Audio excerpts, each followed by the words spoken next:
บันดาลโชควาสนามรดกธรรมคำเมืองวัดวังสิงห์คำยอดวรรณกรรมเป็นภูมิธรรมของคนล้านนาร่วมอนุรักษ์วัฒนธรรมประเพณีล้ำค่าธรรมะขององค์สัมมาใครมีปัญญาย่อมพาพ้น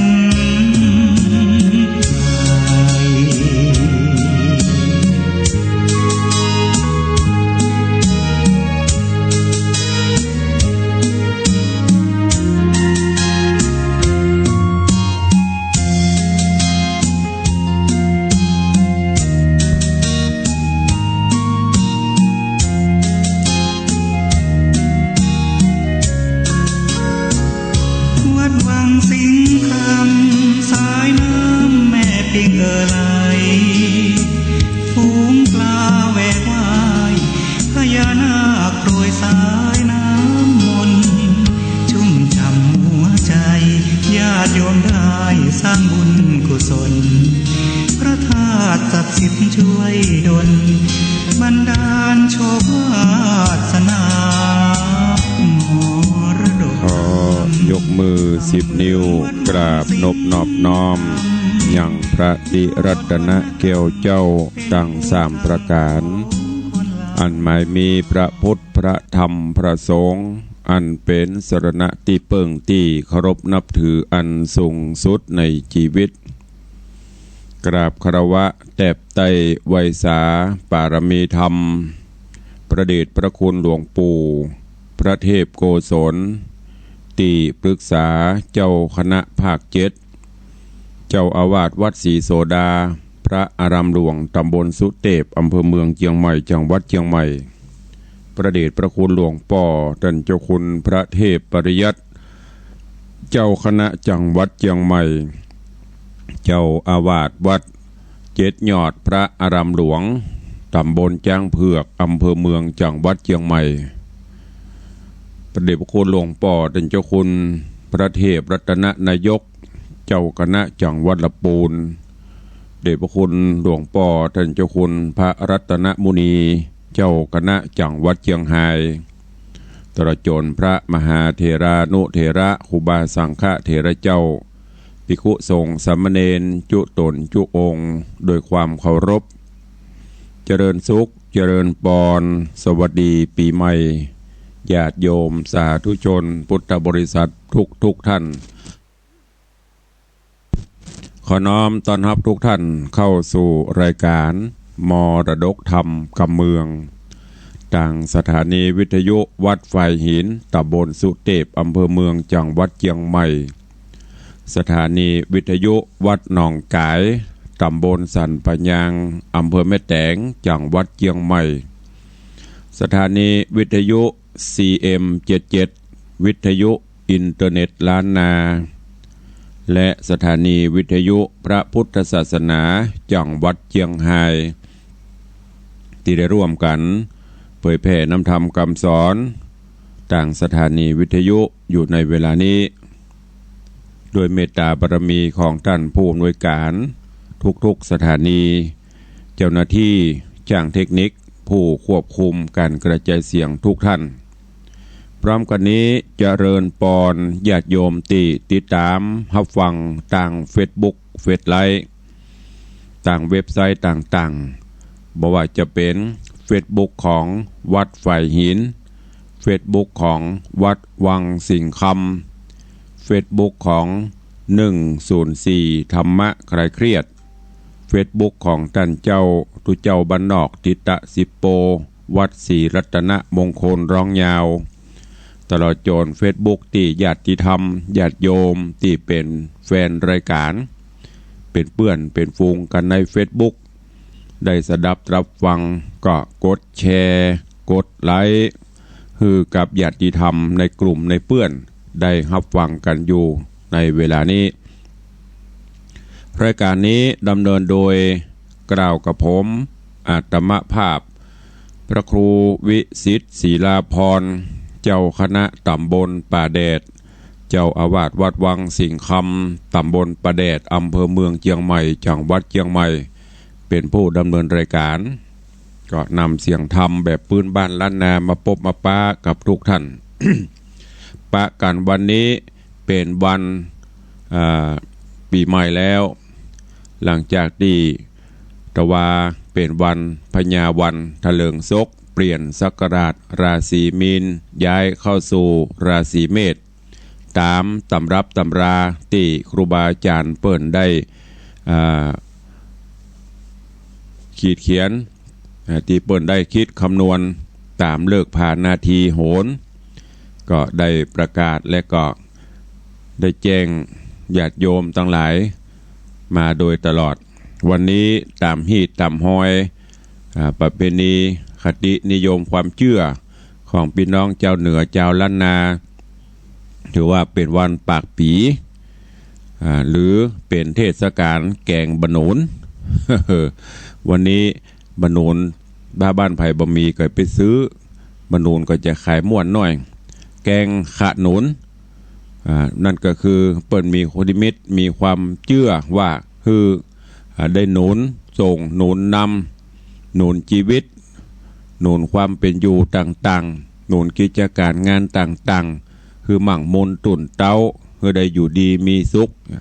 หนุนคุณงามความดีขึ้นอันนี้เป็นความเชื่อของคนโบราณป้าอุ้ยแม่มอนเฮามาละวันนี้เป็นวันปากปีมันบอกคือมันกุมปีกุมเจนกินแกงบะหนุนกันประเพณีเมืองเหนือหรือว่า ตามคติความเชื่อของล้านนาเขาจะมีตั้งแต่สังขันล่องวันเนาหรือวันเน่าวันพญาวันปากปีปากเดือนเนี่ยก็ยังอยู่ในช่วงนี้ก็จะเข้าสู่ปีใหม่โดยสมบูรณ์แบบเปลี่ยนศักราชใหม่อย่างที่ได้บอกไปปีนี้เข้าสู่ปีหนูเต็ม100%ละก่อนนั้นก่อนวันที่13-14ก่อนวันที่13มาสังขารยังบ่ล่องเตื้อเพิ่นถือว่ายังเป็นปีนักษัตริย์หรือว่าปีเกิดของปีกุลชรปีจ้างหรือปีหมูอยู่นับตั้งแต่ตะวาเป็นต้นมานับตั้งแต่วันที่13เป็นต้นมาก็เข้าสู่ปีหนูเต็มแบบก็ขอให้ญาติธรรมญาติโยมสาธุชนทุกท่านปีเก่าโปนไปปีใหม่แก้วพญาวันมาจุจอดลอดเถิงเติงตันก็ขอให้ทุกท่านได้อยู่ดีมีสุขตึงกายสุขตึงใจแล้วก็ขอให้โรคภัยไข้เจ็บทั้งอันเก่าที่มีอยู่แล้วหรือที่จะมาใหม่ก็ขอจุงบรรลัยหายไปจะได้อย่าไปมาเบียดมาเบียนกับศรัทธานาบุญกับพระเจ้าประสงค์องค์เนนปออกไม่ออกศรัทธาอุบาสกอุบาสิกาก็ขอให้ทุกท่านได้มีความอยู่เย็นเป็นสุขหิปันมาหาปันได้มุ่งมาตรปรารถนาอันใดก็ขอให้สมดั่งความมุ่งมาตรปรารถนาไปตลอดตวาวันพญาวันอัตมาภาพตุลุงก็ได้ทำพิธีถวายตาลไม้กำไม้สลีกำโจกกำใจกำจูอุดหนุนฮือกับปอออกไม่ออกศรัทธาตีได้ร่วมเป็นเจ้าภาพปูจมปูจาผ่านต่างรายการก็ได้ประกอบพิธียืนโยงองค์การถวายตาลฮือกับทุกท่านตีได้ร่วมเป็นเจ้าภาพก็ได้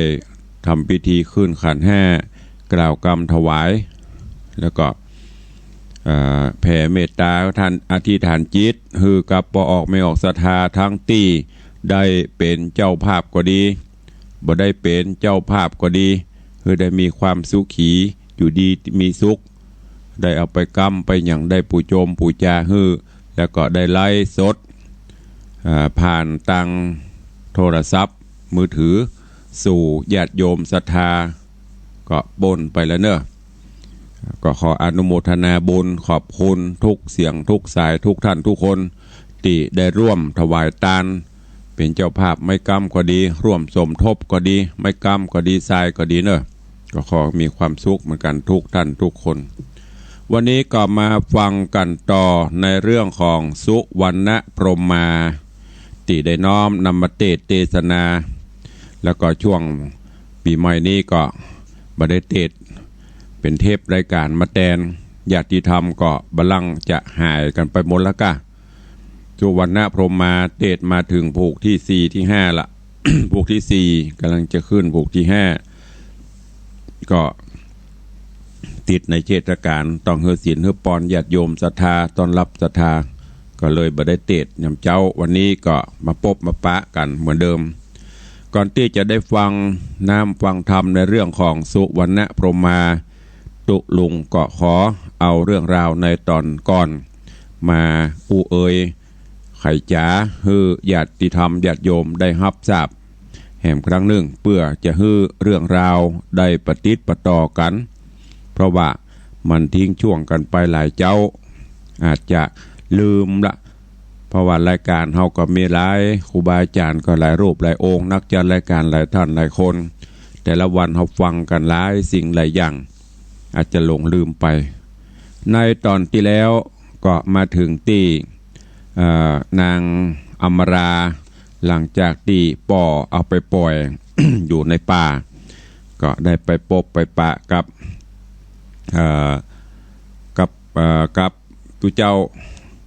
ในธรรมไปเป็นพิคุอีกแล้วตีเมื่อสิ้นลมหายใจไปได้ไปเกิดโดยใบถลงกำได้ไปเกิดเป็นกับแก่หรือตุ๊กแกจกโตเฝ้าต้นไม้ลุงคำไม่ให้คำนางก็ไปปบไปปะใส่ประกอบกับก็ได้ดูแลนางก็ได้ดูแลกับโปติกับตุเจ้าที่ไปเกิดเป็นกับแก่ก็ต่างมีบุญมีกูลซึ่งกันและกันถึงกาลบัดนี้อัมมาลาก็จะปิกบ้านปิกจองแล้วก็ต่างภิกขุตุเจ้าตนที่ไปเป็นเปตวิสัยไปเป็นกับแก่ก็ขอฮือนางว่าบอกนางว่าถ้านางปิกบ้านปิกจองไปแล้ว จะได้ก็ขอฮือทำบุญสุนทานมาหาเฮาพองเนอโดยการฮือไปปูจาทำตุงเล็กตุงตองตลอดจนทำสังฆทานก็อุทิศบุญกุศลมาฮือตัวเองแล้วก็จากนั้นกับเกก็ได้มอบยาดีวิเศษเพิ่นว่า ยาเนี่ยพญาอินตาเขาสร้างแจกเทบุตรเทวดาตัวเองแล้วก็ได้มอบฮื้อยานี้เวลาไปปะใส่อย่างสัตว์ก็ดีอย่างก็ดีที่ตายแล้วฮื้อนางเอายานี้เด้อหยอดใส่ที่ปาก จุบน้ำใส่ปากมันก็จะปิกจะฟื้นคืนมาก็จะได้เป็นบุญเป็นกูลเข้าไปต่างหน้าเนอะอัมราก็ได้ฮับเอายาแล้วก็ลากับแกหรือว่าตุกแกปิกบานปิกจอง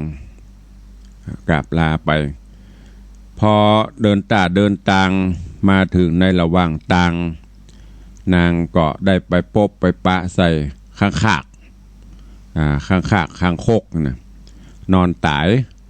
เพราะถูกจ้างเหยียบย่ำตายอยู่ที่ปัญญานางอมราก็ได้หั่นใส่ก็ฝังเข้าไปก็เอายาตีกับแกหือมานั่นนะบีบใส่หยอดใส่ปากข้างพอได้ฮับยากับปีกฟื้นคืนมาเหมือนเก่ามีชีวิตจีวาเหมือนเก่าข้างก็ถามอัมมาลาว่า เป็นจะได้นางไปที่ไหนถึงได้มาอยู่มาช่วยมาปะเฮาแล้วก็เป็นจะได้ถึงมาคนเดียวบ่มีกู้มาตัวมาส่งมาโพดมาผ่ายชีวิตข้านางจะไปที่ไหนจะไปสู่บ้านใดแบนใดบ้านไหนบอกข้าโลอัมมาลาก็ได้บอกจี้ไข่จ๋าฮือเรื่องราวเขาเล่าเรื่องราว ว่าโอ้ข้านี้ป่อเอามาปล่อยในป่าในเขาลำเนาภัยก็ได้หลายมื้อหลายวันละปีกมาได้ปีกไปเมืองโคนเพราะบ่ฮู้หนทางที่จะไปสู่บ้านสู่เมืองบ่ฮู้จ่องฮู้ทางที่จะไปจะได้แล้วก็ขอเมตตาท่านเจ้าได้จี้ได้จ๋าบอกข่าวบอกหนทางคือกำเตอะและตอนที่แล้วได้เทศนามาถึงตัดที่นี่วันนี้ก็เจิญบ่ออกไม่ออกศรัทธาเฮาเจ้าข้าทั้งหลายเนอะได้ติดตามรับฟังพระธรรมเทศนาเรื่องสุวรรณพรหมมาในตอนต่อไปณโอกาสบัดนี้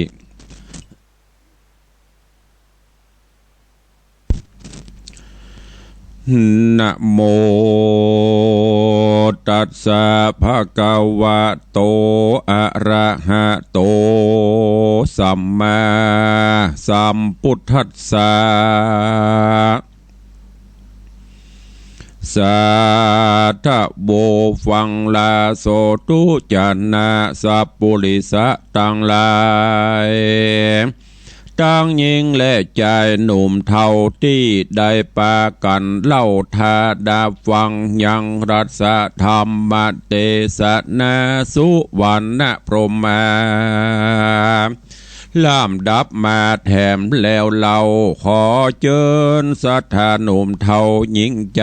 ต่างหลายจูงตั้งใจไม่ทอมทาดาฟังต่อไปไปนานี้และนาตีนั้นพญาคังคากก็ออกปากไข่ปันว่าต่างจักพันไปสู่ยังตีอยู่มนุษย์สาบ่ใจมาต่างนี้หากเป็นต่างลีปันหมายเป็นเมืองพรายยักเพดกันเข้าเขตแดนมารเขาจักปากันกินเจ้ากันว่ายักบาปเศร้าขวาดหูจักมาสู่เรียวปันนางจูงพันซ่อนดีเสียอย่างที่หูคาอย่าได้จ่าสักกามนางบนนาหามน้อยนาดฟังโอกาสจะเลี้ยวก็เฝ้ารีบเร็วไปจูเขายังหูบ่จ้าข้างคากกระใจหาก็รีบการก็รีบการก้อนกาบเอาอยากเหงื่อหยาบใบไม้มาถมไว้เต็มหัวพ่อเล้งดูบ่อาจหันเหลวภายพันเสาะพอยังแม่ต่อสร้างหังอันปิดอันปีกบังหักขาดได้โอกาสนำมาเฮือนางอัมมารานาถอยแล้วกล่าวไว้ใครจะว่าตอนนี้นาบ่เศร้านางนอดเนาอัมมาราจูงเอาอย่าจูงได้อย่าเอาไว้โพดชีวิตใดคืนมาแล้วจูงป่าไต่เต่าดันป่าเศร้าไพรโซน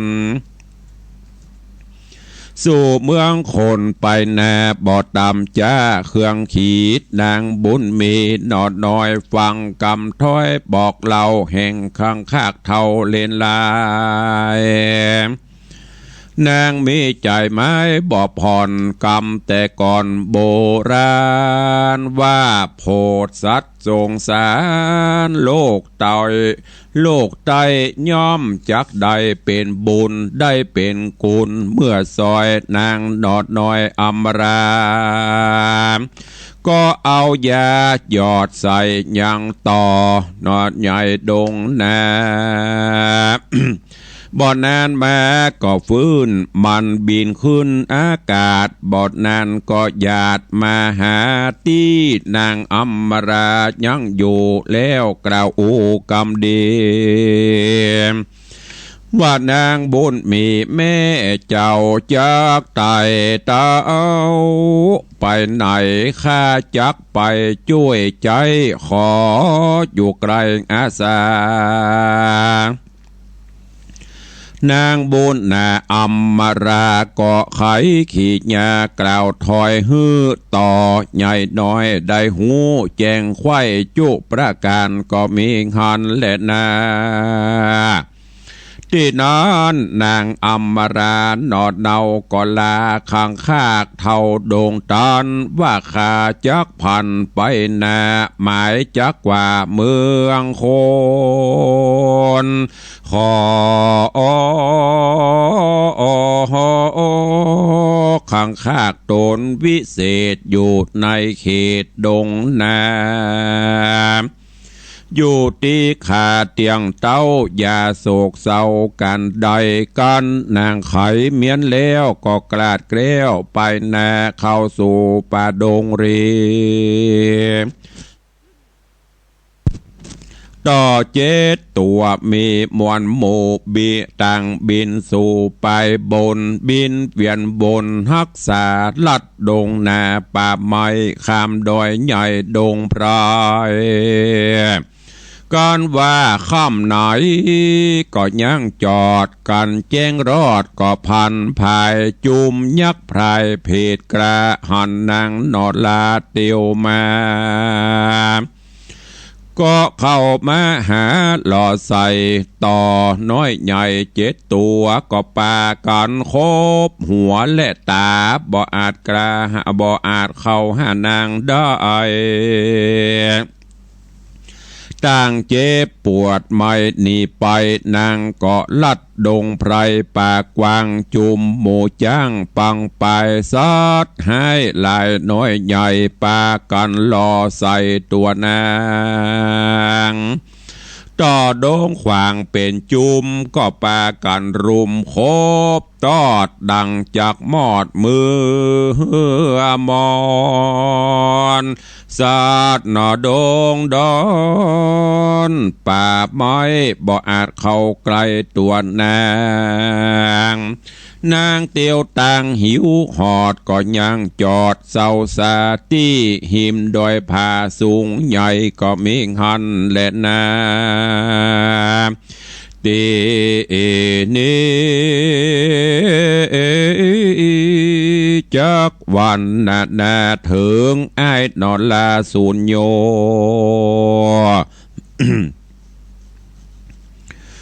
อ่านเม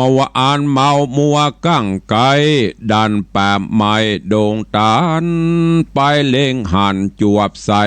ลาดจะสีใหญ่ดงดอน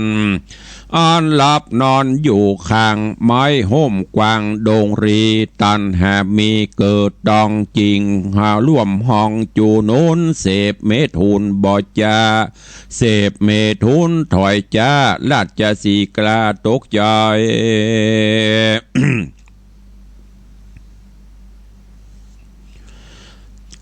ลองล่ำมาล่ำร้องโคล่ำร้องไข่ตะวาดดังขนาดเลือลายไอ้สุนโยเลยตายมวยมังในปากกวางดงพราย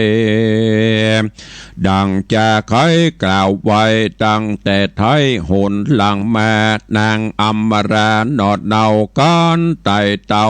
มาหอดกันหิวหอดไม่หาย ก็หันยังใจตายความนางบ่จ้าไปพอมีใจต่อคุณนา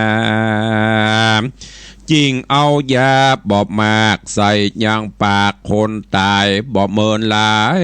ก็ปิกฟื้นลุกนั่งคืนเมินตา แล้วใครจะทำถอยซึ่งนางนอดน้อยอัมมาราบาสันได้จานอนใส่ข้านี้ได้ตายไปเป็นสันได้ปิกคืนมาหรือว่าข้านี้นาหากฝันขอไข่ปันกล่าวโอ้ฮือได้หูตามกรรมนางบุญนำหน่อยนาดจริงโอกาสปันมาบอกคำใจสุญโยได้หูตัวจุประการแล้ว ก็มาจากขานถามถอยซึ่งใจถอยหนุ่มน้าเอาว่าสันใดเจ้ามาตายอยู่เดียวได้ป่าไม้อันจาตีนั้นเจ้าสุนโยก็กล่าวก็จะกล่าวจี้ว่าตัวข้านี้นา ทุกข์ยากอยู่อุปถากพ่อแม่ขะนิ่งแผ่กรรมอาค่ำเจ้าว่าตัวกูนี้เล่าไปวันจริงได้ผ่ายพันเตี้ยวไตหายิงน้อยใหญ่กันยาเพื่อจักเอามาห่วมข้างสืบอยู่สร้างเป็นเมียดียิงตั้งหลายก็มีมวลหมู่กันข้าไปสู่ลงหาเข้าบ่อปิญาต่อขาต่างบิดหน้าเบื่อนนี้บ่ยินดีนายจังตั้งหูดังเข้าใส่โทมน้ำลายไล่ตามหลังเป็นกำสั่งตอบสายจริงตกให้ตัวเฮาข้ากวางเมาปั่นบาหนีเข้าป่าพันภายเลยมาตายมวยมั่งชื่อขานี้อ้างว่าสุนโยมีแต่ตัวเป่าวางบ่มีกู้แนบคังอยู่เดียวได้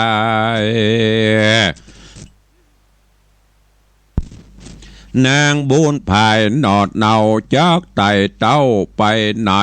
ยืดน้ำใดจุงกล่าวเฮือหูข่าวตามแนวนาวแดดเตนาเมื่อนั้นนางอมราน้อยนาดก็โอกาสปันไม้เก้าสุดไปหลายแหล่บ่เว้นแว่บทได้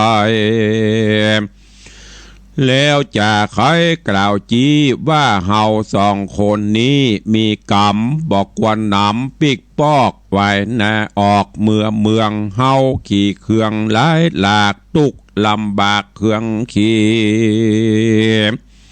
อดอยู่ดงรีป่ากวางช่วยกันเสพสังสัปปะการเตียงสุขบานเมื่อซอยว่าเจ้ายอดซอยบุญนาเมกุลใดจะไข่โหจุงเก่าอูไข่มาเจ้าสุนโยกอกอย่ากล่าวถอยว่าตัวข้าน้อยนี้ใส่บ่มีอันใดสักอย่างนอกจากไม้สีฟันนี้เล่าอันละสีเจ้าปันมา เฮาผ่าทะนามักไฟของน้อยใหญ่อันใดเตี้ยงจักใดดังใจกัน7 วันไปล่วงแล้วก็กราดแกล้วเป็นหินข้านี้ยินต่ำก้อยใดเศร้าซอยโศกานางบุญนานอดเนาฟังกำเล่าสุนโยมีใจมัวบอดน้อยจริงกล่าวถอยไข่ปันว่าเฮาจุงปะกันไปสู่อย่างที่อยู่ที่ดีแล้วสองบุญมีบ่จาก็รีบใบหน้าเตียวไปบอดนานเต้าใดนักโสดกันข้ามโขดหินผากลางดงหน้าป่ามาใหญ่ก็ไปป่าใส่เม็ดน้ำติตังที่ราบกวางลำสุดซอยอยู่หิมดอยใหญ่กว้างแล้วก็พากันสั่งเกหาเจ้าบุญนาสุนโยบ่มัวเมาต่างอื่นสนุกชื่นปิญากับนางอัมบรายอดซอ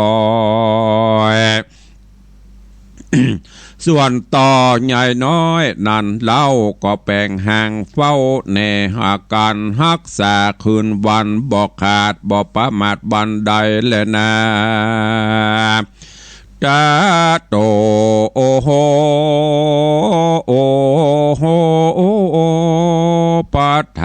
ญะแต่นอนไปนะนางนอดลาอัมมาราก็ทะลงขับพาต้องใหญ่10 เดือนควายเป็นตรานางบุญนานอดเนาก็พาสูตรลูกเต้าเป็นใจรูปขิงพายงามแง่2พ่อแม่เจยจมปันกินนมและปอนเขาอาบน้ำเล่าคัดสีวันเดือนปีป้อนจอดต่อเต่ารอด3 วัดสาอยู่เจียนเจ้าโอกาสหูย้ายบาทเตียวไปจากไปตีนาหายนั่นใส่ก็มีต่อน้อยใหญ่มวลหมู่ไปเป็นกู้ปกปักรักษาดังนี้มาจานใจเหตุนั้นป้อเหตุนั้นใส่ป้อแม่จริงใส่ชื่อแผ่ปันมา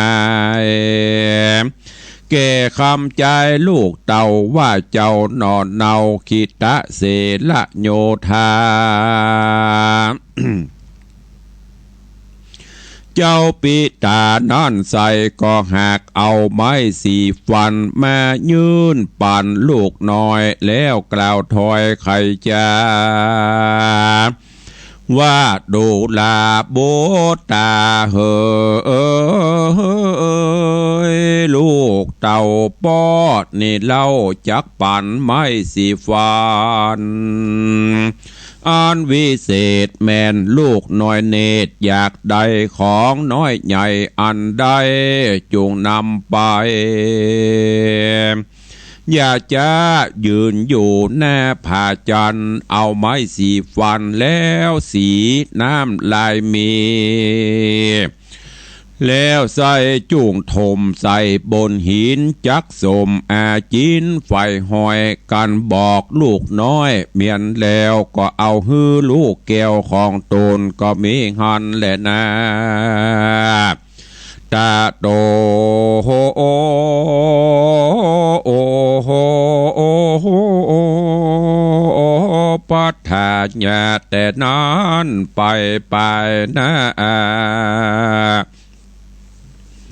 เจ้านอดลาคิตะโยธาผาถัดนาไฟอ่างไข่ใดยังจ้างมาขี่ขนิ่งทีไข่ปานก็เอาไม้สีฟันวิเศษเข้าสู่เขตดงนาเอาไม้สีฟันมาแล้วสีแล้วถมน้ำลายมีเข้าใส่หินก้อนใหญ่ผาจันอาศจันกายเกิดเป็นจางเผือกเลิศแงงอนตัวข่าวปอนสะอาดเจ้าหน่อยนาดเร็วไวขี่มันไปแอวเลนวิดวิ่งเต้นตามใจล่างเตื้อก็ไปไกลบ่อโหดลายรอยโยดเป็นไม้ล่างเตื้อมีเด็กใหญ่มวลหมู่มีเฮือนอยู่ดงนาป้ากันมาบอกขาดสายขอเป็นสหายเปื้อนเล่นวิดวิ่งเต้นยินดีเจ้าบุญมีขีตาโยธากันมีเจ้าบุญมีขีตะโยธาก้อนมีของใดนาหน่อยมากก็นำมาฝากสหายการโคนยิ่งใจหนุ่มเท่าใจบาปเศร้าริษยาจากเงี่ยให้นาแล้วใส่ต่อน้อยใหญ่ลายลามอันติดตามนอดเนาก็ปากันเข้ารวมตีคบเดจีคบเดียดจีบอบไว้แล้วเขาผู้นั้นใส่ก็เจ็บปวดแล้วก็ลวดยาบ่หาย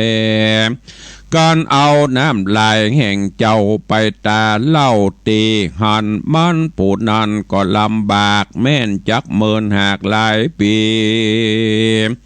บ่หายนี้ไม่มาดก็มีหันแหละนา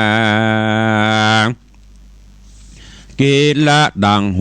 มานี้ใส่เจ้าหนอไทยขีตะโยธา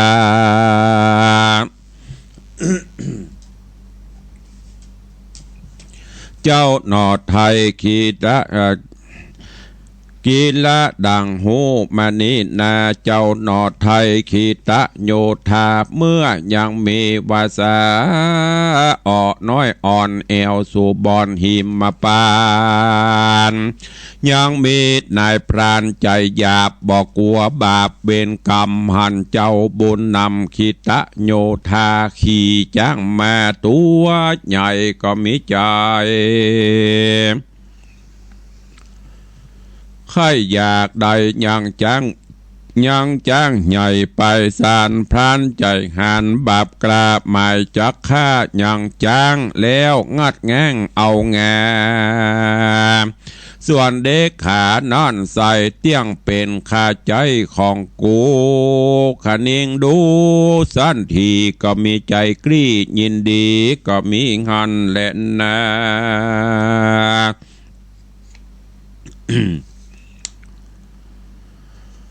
ตาอันว่าสัพพัญญูพระพุทธเจ้าไขนิทานเล่ายังไปแจ้งพระจริงแสงเตสนาว่าภิกขเวดูลาภิกขุต่างหลายตนเป็นสายอริยะเจ้าอันว่าปูบาปเศร้านายพรานมีใจหันบาปกลากืดใครคาเคขาข้าเจ้าบุญนานอไทยดังกล่าวไว้หลังมายะธาและมีเมื่อใดดังอันตาในกาลานั้นใส่แม่ต่อน้อยใหญ่มวลหมู่ก็ลังลูคบตีแล้วบินนี้หายไปส่วนพรานไพรนั้นโสดก็เจ็บปวดนำนารีบไกลกลาคืนสู่ยังที่อยู่แห่งตนมันกังบนบ่เหือดเจ็บไม่เดือดบ่หูหายและนาลำดับไปนานับอ่านกว่า10 ปีเจ้าบุญมีคิตะโยธาได้ใกล้กลาสอดป่าก็ไปรอดกว่าเกงหาแห่งปราณโด่งหน้าผู้เฒ่าก็หันปราณเฒ่าห้องโอ้ยคลางนอนอยู่กลา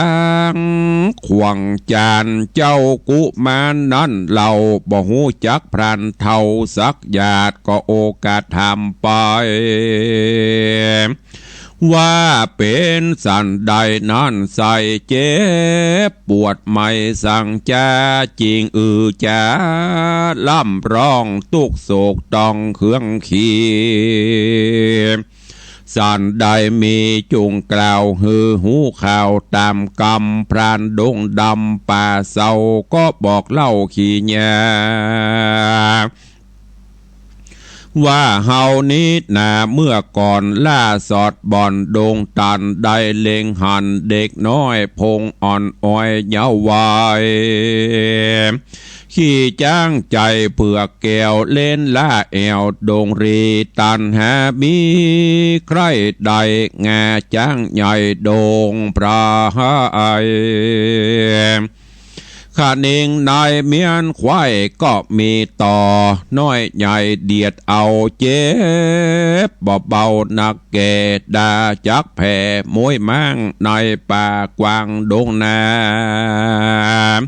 10 ปีมาควายจอดบ่หูหอดจักหายหมอ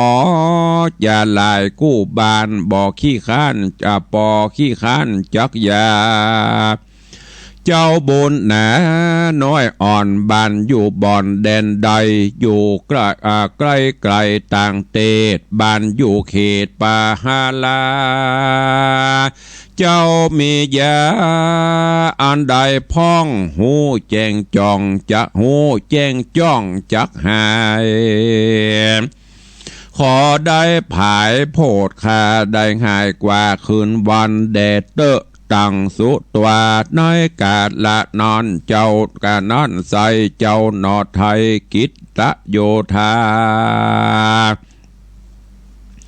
ฟังขีดยาบอกเล่าแห่งพรานเทาโด่งดานยินส่งสารบอดน้อยบอดจางกล่าวถอยกำได้รีบเข้าไปเล้งพอตัดที่ต่อคบเอาเจ้าบุญเราคิดตระเจ้าบุญเราคิดตะโยธาก็เอาน้ำลายตาโกดแขวดกันเจ้าเอา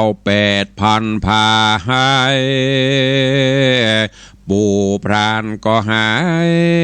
ป่วยไข้ลูกย่างใดไปมา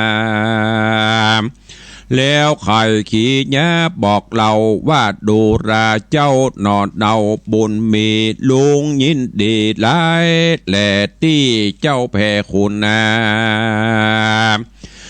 โรกาหายขาดลุงบ่อาจแตนกุลเอาใดหนุนตอบเจ้าจัดขอเอาเป็นลูกเต้าบุญธรร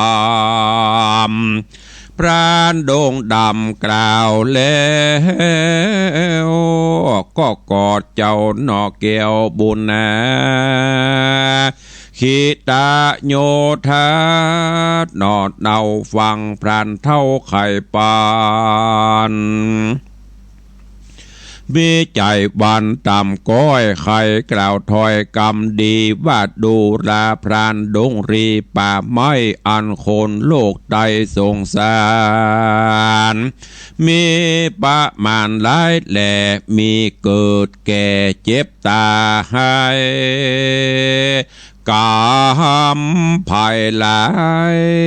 สร้างไว้เตี้ยงจากไล่ตอบใส่บอกได้ไล่เครื่องกาเหตุนั้นนาป้อเจ้าอยู่ป่าเศร้าดงตันอย่ากึดวันต่างบาปอันกระยาบมัวดำมีใจน้ำกึดให้กามเตี้ยงตอบใส่มาหาคาดนี้นาโจมจืนปีติตื่นเรือลายที่ลุงได้หายป่วยไข้บ่หอนได้เครื่องกาข้าขอลาไปนาเพื่อจักว่าคืนหลังไปหายังพ่อแม่อันอยู่แก่ดงไพรกันจะไขเมียนขาดก็ย้ายบาดภายผ่านแล้วดันโด่งตันคืนสู่ยังที่อยู่เกหาก็มิงหันแหละนาเนติตังขีญาสั่งวันนาวิเศษจากห้องเหตุธรรมเทศนาสุวรรณพรหมาก็บังโกมสมเดชเสด็จ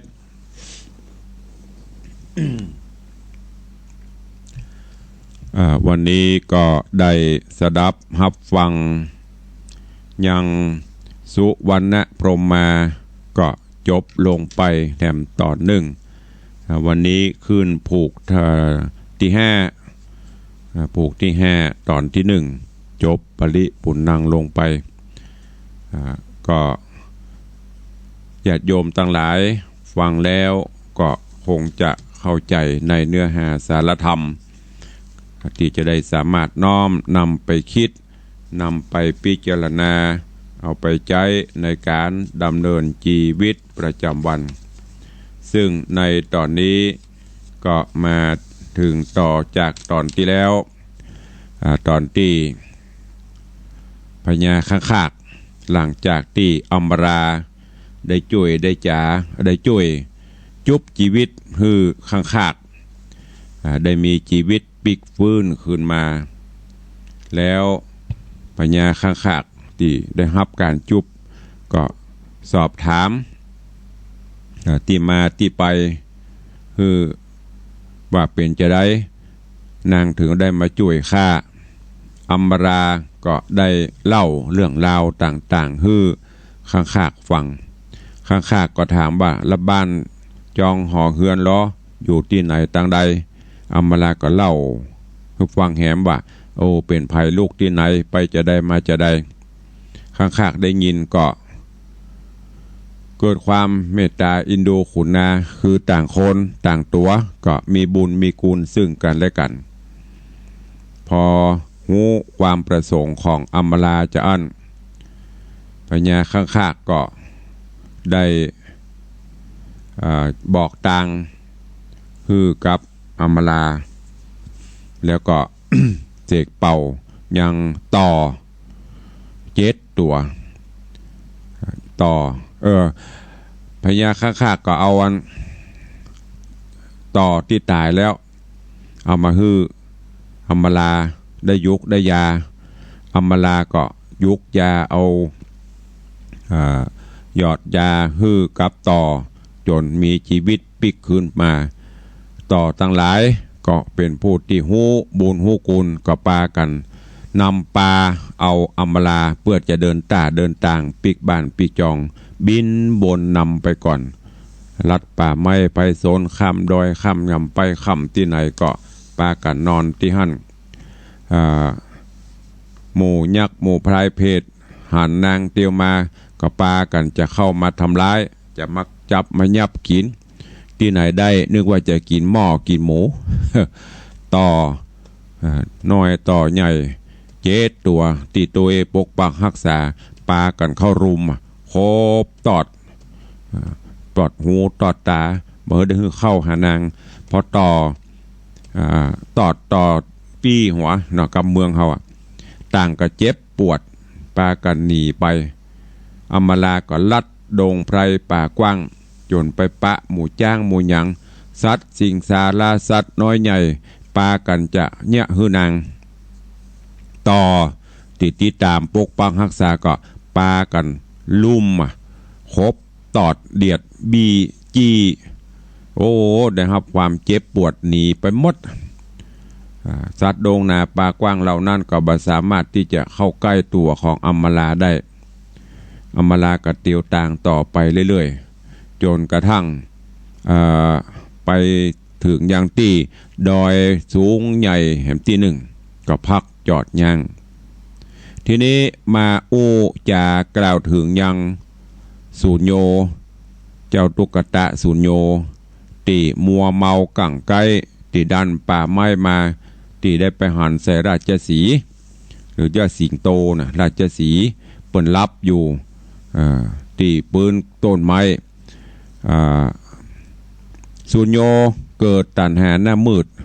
ก็จะไปห่วมจูนูนจะไปเสพเมถุนเปิ่นที่ไหนได้ราชสีห์สะดุ้งปอดโตแผดเสียงห้องดังสนั่นวันไหวสูญโยก็เลยตายที่ในป่ากว้างที่หั่นต่างที่ได้กล่าวแต่ต้นปุ่นมันทีนี้อำมาลาก็ไต่เต้าเตียวโหนตางมาจนมาลอดมาถึงตัดตีสูญโยตายนี่นางก็หิวหอดมานักเกได้มาพักมาจอดที่หั่นก็ความหิวความกระหายก็มาลายหายไปพ่องก็ไปหั่นใส่ใจตุกตะเนี่ยตายควมหน้าหั่นนางก็โอ้ภายมาตายนี่ฮะหมอพอไปพอมาอัมบราก็มีใจอินดูขุนนาเกิดจะโผดจะภายมีชีวิตปิกฟื้นขึ้นมาเหมือนเก่านางก็เอายานใจไปนักก็เสี่ยงไปก็เหลือบนักเลยเตอะก็เอายามอกมาให้บดีหยอดใส่ปากบะเมินบานานก็ปิกฟื้นขึ้นมาลุกนั่งขึ้นมืนตาแล้วก็ไข่จ้าถามอัมมาลาซึ่งนางอัมมาลาก็บอกกล่าวเรื่องราวต่างๆแล้วก็ถามสูญโยว่าเป็นจะได้ไปจะได้มาจะได้สูญโยก็ได้ได้จาได้เล่าเรื่องราวที่มาที่ไปอัมมาลาฟังอัมมาลาก็จาเรื่องราวของตัวเก่าฟังต่างคนก็ต่างต่างจากัน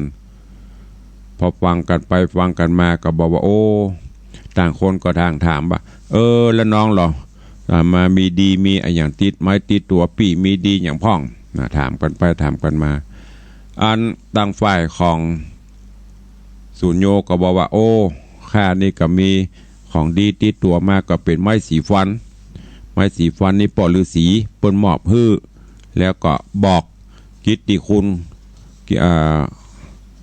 สิบประกูลต่างๆที่ย่องใจไม้สีฟันนั่น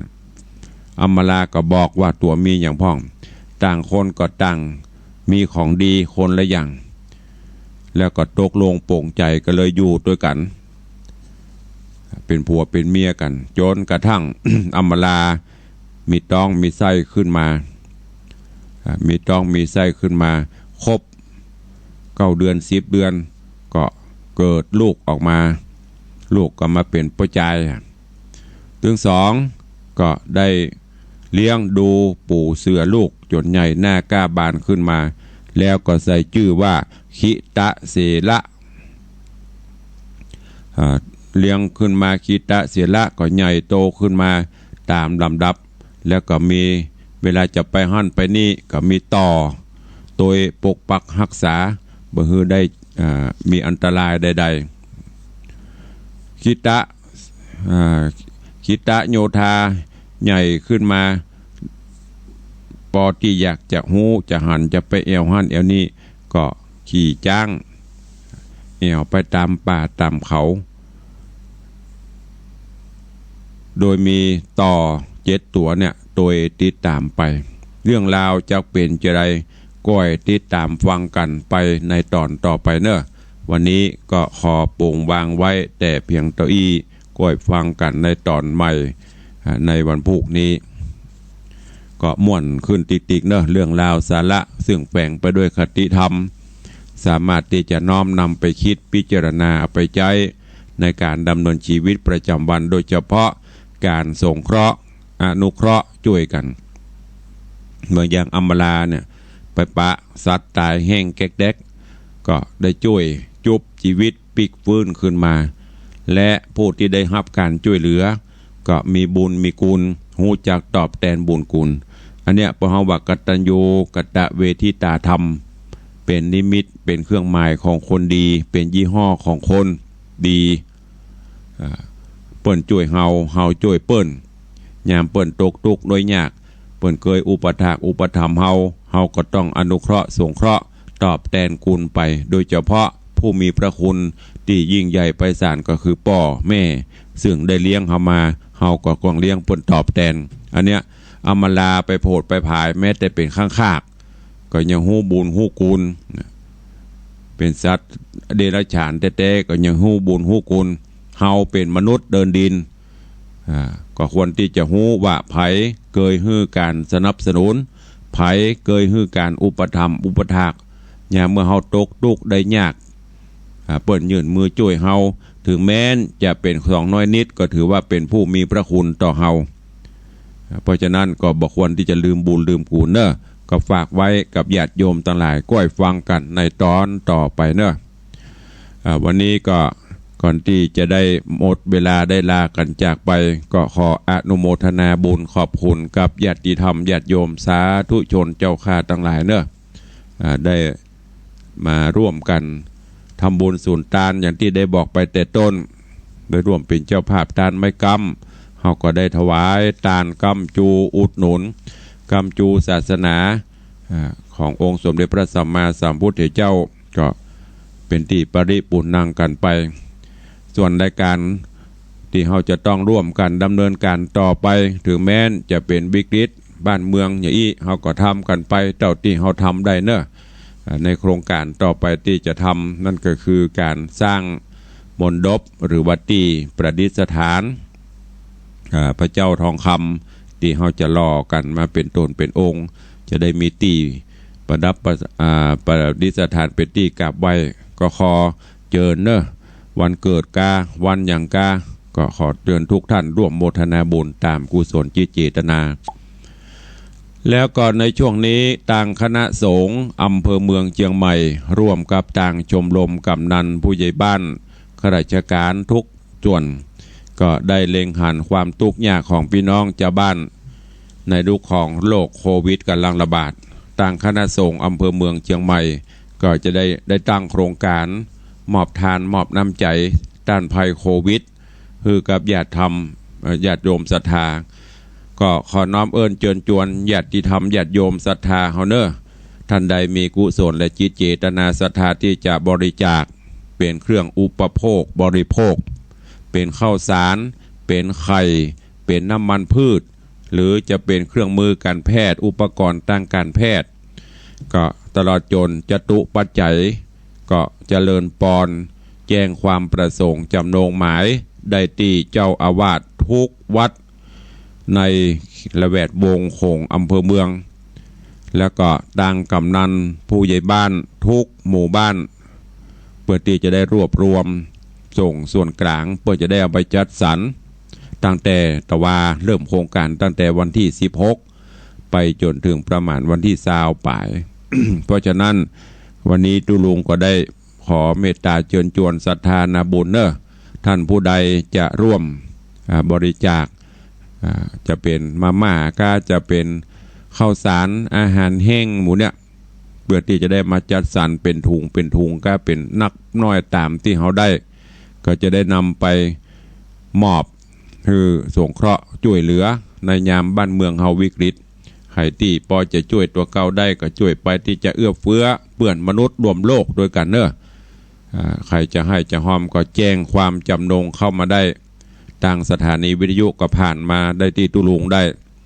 ในส่วนของที่ใกล้วัดโอ้มันไกลจะไปหอมที่วัดก็ได้เนอะเพราะว่าเปิ้นไปชุมกันมาสั่งการตั้งแต่เจ้าอาวาสแต่ละวัดก็ประกาศญาติโยมวัดไผ่วัดมันเสร็จเรียบร้อยแล้วก็เปิ้นเอามาหอมก็เก็บรวบรวมแล้วส่งเข้าตำบลก็จะได้รวบรวมส่งเข้าอำเภอเปิ้นก็จะได้มาจัดสรรปันส่วนแบ่งกันไปตามที่จะหันสมควรเนอะฉะนั้นวันนี้เริ่มเจ้าที่ได้ประกาศไปญาติโยมศรัทธาฟังแล้วมีใจใครสงเคราะห์มนุษย์รวมชาติรวมโลกเดียวกันที่เปิ้นเดือดร้อนกว่าเฮาอีกเด้อเฮาก็ช่วยกันไปเนอะก็ขอแจ้งทุกท่านตัว ในส่วนของวัดวังสิงห์คำก็อนุโมทนาบุญขอบคุณกับญาติโยมศรัทธาที่ได้ร่วมอันนี้ในส่วนของวัดเนอะขอบคุณกับโยมแม่เสงี่ยมธาตุอินใจหรือใจตะห้วยแก้วไม่อ่อนได้ร่วมทำบุญสร้างเต่นพระเจ้า300 บาทแม่เสงี่ยมธาตุอินใจแล้วก็ขออนุโมทนาบุญขอบคุณกับโยมฟองคำจำปาอยู่สุเทพอำเภอเมืองตำบลสุเทพร่วมโมทนาสร้างเต้นพระแห่ม500 บาทคุณโยมนงเยาแปลงแสงสันปะกวาวร่วมทำบุญสร้างเต้นพระเจ้านอกจากนั้นก็มีโยมสมพรสุพันธ์บ้านยางเปียงขอบคุณครับอันนี้ของไผ่นี่นางสาวนงเยาหรือว่าโยมแม่นงเยาแปลงแสงก็ร่วมทำบุญสร้างเต้นพระเจ้าด้วยกันเนอะนอกจากนั้นมีป้อขาวแม่คำสุกชุ่มพระวงศ์ละปูนนี่ร่วมโมทนาบุญโดยขอบคุณทุกท่านตัวเนอะวันนี้เวลาหมดเวลาแล้วเนาะอู้ไปเวลาเลยแล้วขอนำรายการจากไปก่อนเนาะมีอันใดเดี๋ยวเราก็อู้กันจ่าในวันต่อไปหรือผู้ใดจะร่วมบุญกุศลสามารถโทรศัพท์ร่วมบุญกุศลเข้ามาได้เนอะก็ขอความสุขสวัสดีบังเกิดมีกับทุกท่านทุกคนตัวจัตตารโอธรรมาวัฏันติอายุวันโนสุขังภะลัง